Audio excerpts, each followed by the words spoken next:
Gražuolė Katerina Fontein išvesta 1952 metais Olandijoje.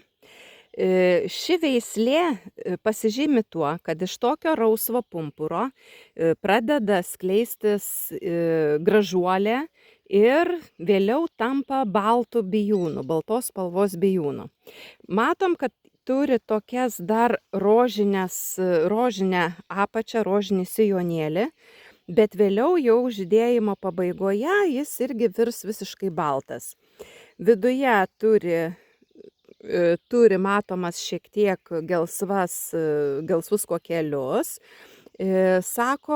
Rašoma, kad turi salstelėjusi kvapą. Nežinau, kas su mano ta uosle.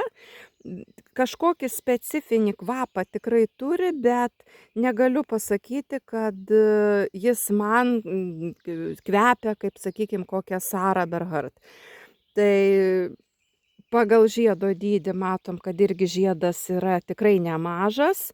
Na ir stiebai yra tvirti ir tinkama be abejo skynimui. Šalia Katarinos Fontein auga bijūnų veislė Carol. Ji savo žiedo formą labai primena Henry Bockaus. Skirtingai nuo jo yra žiedai mažesni.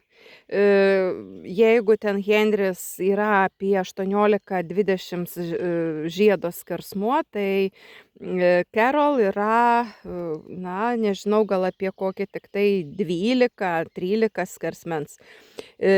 Stiebus skirtingai nuo Henrio turi liaunesnius ir nežinau kodėl, bet jau eilę metų pats stiebas žiedo formos neišlaiko žiedo ir daro tokį kaip ir kablį. Pradžioje aš galvojau, kad tai gal netinkamos yra oro sąlygos, bet žiūriu, kai jis kartoja tą patį eilę metų, neišlaikydamas, matote, žiedo, bet šiaip forma yra graži sukta.